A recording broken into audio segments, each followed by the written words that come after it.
नमस्कार, good evening. आज की क्लास में एक बार आपका फिर से स्वागत है।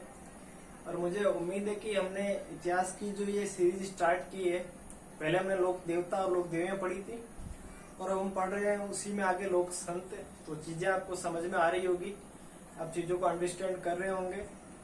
और हम जो क्वेश्चन आंसर कम्युनिटी में जो करते हैं यूट्यूब पे, वो भी आपको अच्छे लगे होंगे। ठीक है, तो उसी संदर्भ में आज हम पढ़ेंगे जसनाथ जी महाराज के बारे में। ठीक है, तो पहले इनका परिचय पढ़ते हैं। जन्म 1482 में बीकानेर में एक जगह कतरिया सर,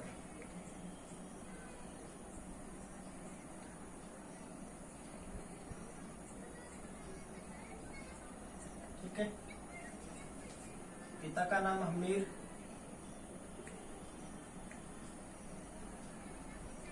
माता का नाम रूपा देवी।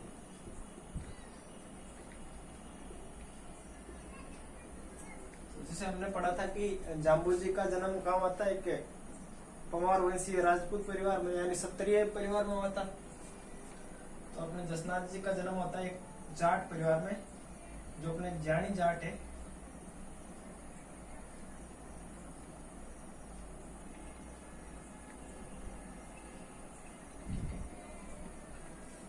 ऐसा कहा जाता है कि 10 वर्ष में ही जो ये अपने जसनाथ जी, इनकी सगाई कर दी गई थी। लेकिन इन्होंने 10 वर्ष की अवस्था में मोह माया और घर सब त्याग दिया था और भगवान की कठोर तपस्या में लग गए थे। ठीक है, 10 वर्ष में गृह त्याग।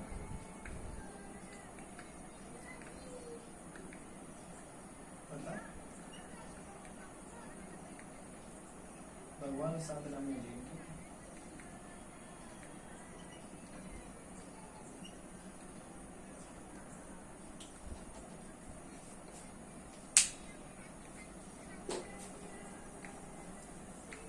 परिचय आपको समझ में आ गया होगा। कतरिया सर बीकानेर में जन्म होता है। पिता हमीर, माता रूपा दे और एक जानी जाट परिवार में इनका जन्म होता है।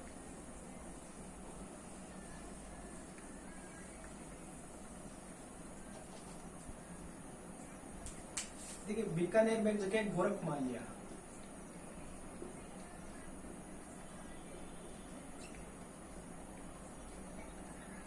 ऐसा कहा जाता है कि ये जो गोरखमालिया नाम की जगह है, यहाँ पर जसनाथ जी महाराज को ज्ञान प्राप्ति हुई थी। ठीक है,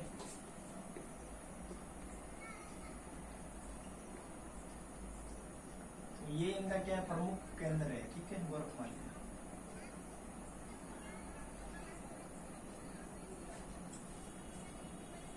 देखिए, बीकानेर में सबसे पहले राजा कौन बनता है? राव बिक्का।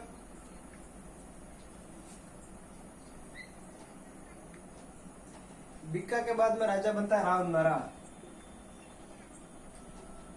लेकिन नरा के बाद में जो राजा पद है उसके 2 दावेदार हो जाते हैं, एक गढ़सी, राव गढ़सी, और एक हो जाता है राव लूणकरण।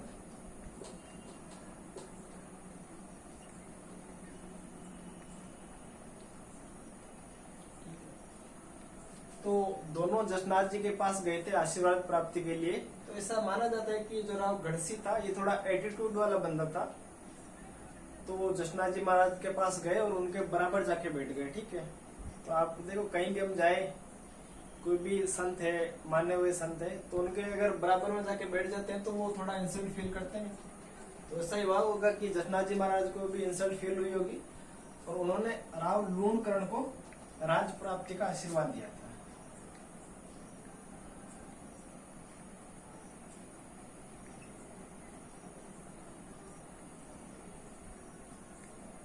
और उसके बाद में बाकायदा राव लूणकरण वहां का राजा बना भी था।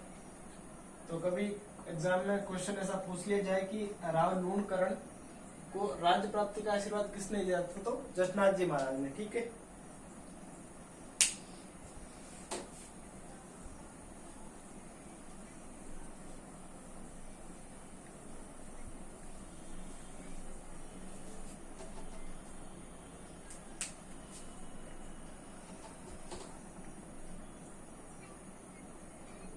जसनाथी संप्रदाय के संस्थापक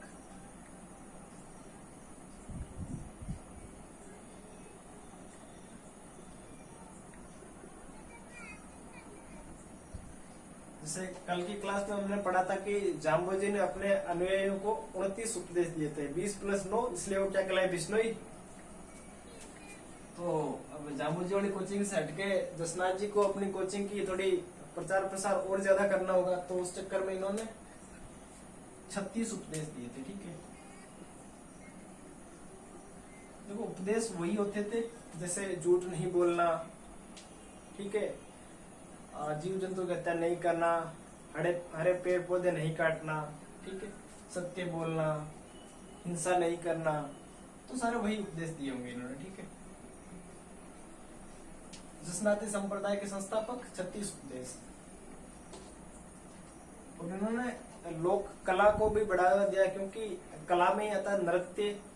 तो जसनाथ जी के जो अनुयायी है उनको हम बोलते हैं जसनाती सिद्ध। और ये जो जसनाती सिद्ध है ये क्या करते हैं, अंगारा नृत्य करते हैं। ठीक है,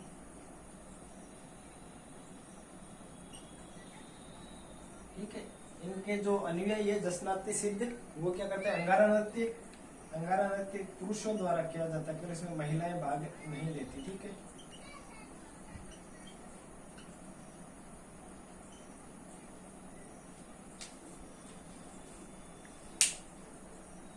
तो ये चीज इम्पोर्टेंट है, हो सकता है कभी ना कभी किसी एग्जाम में पूछ ली जाए, क्योंकि जो बीएसटीसी वगैरह के एग्जाम होते हैं उनमें थोड़े इजी क्वेश्चन पूछे जाते हैं, तो उनमें ये पूछा जा सकता है। ठीक है,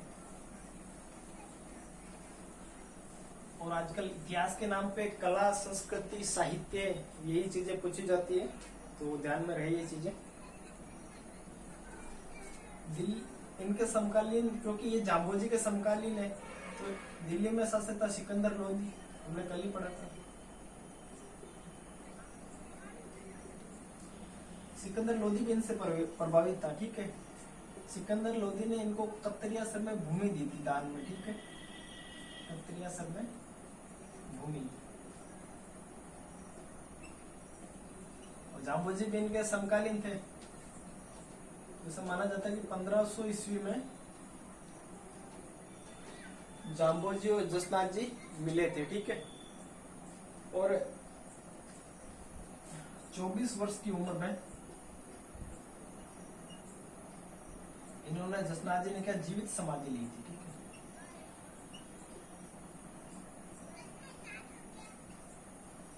जीवित समाधि ली थी, इतनी 24 वर्ष की उम्र में।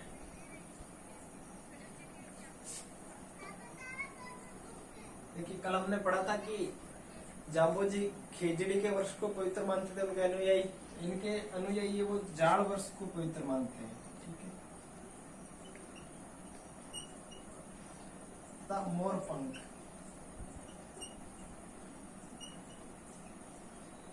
झाड़ वृक्ष और मोर पंख इनके लिए क्या है, शुभ माना जाता है, इनके अनुयायियों के लिए। इनके अनुयायी गले में ऊन का काला धागा पहनते हैं।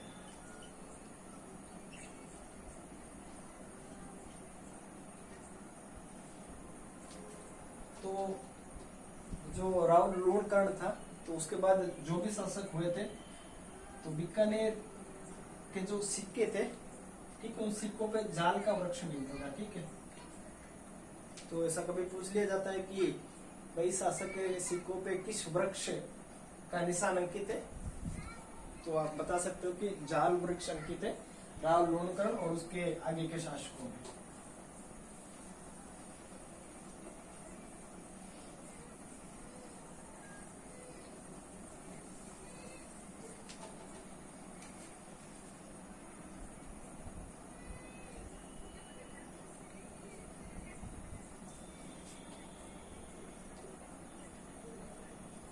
इनका मेला चैत्र,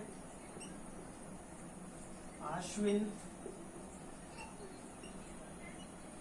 तथा माघ माह की सप्तमी को इनका मेला लगता है। ठीक है,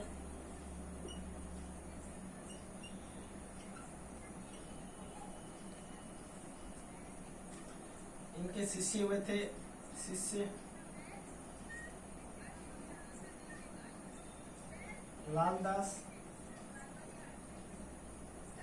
और रामनाथ।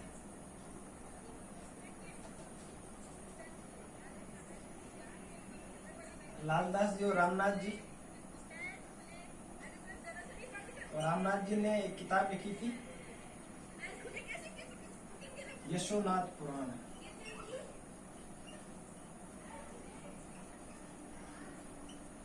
ये यशोनाथ पुराण को जसनाती संप्रदाय का बाइबिल कहते हैं, ठीक है।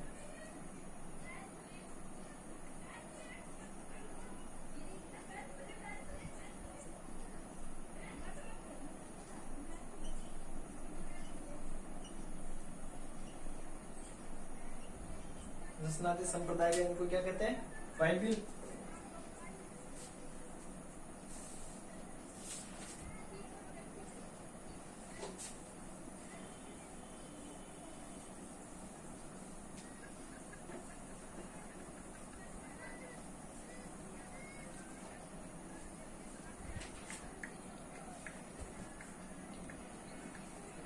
नागौर में एक जगह पांचला सिद्धा।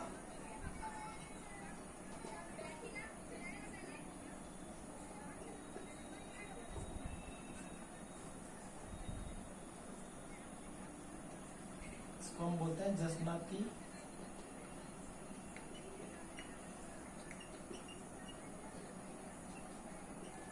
संप्रदाय का मथुरा। अपने भारत के संदर्भ में जो मथुरा का महत्व है वही जसनाती संप्रदाय के लोगों के लिए पांचला सिद्धा का महत्व है, ठीक है। इनके जो भी शिष्य हुए, जो भी इस संप्रदाय के जो भी प्रमुख संत हुए, और वो जहाँ समाधि लेते हैं उस चीज को हम क्या बोलते हैं? बाड़ी। बाड़ी मतलब इनके संतों की समाधि।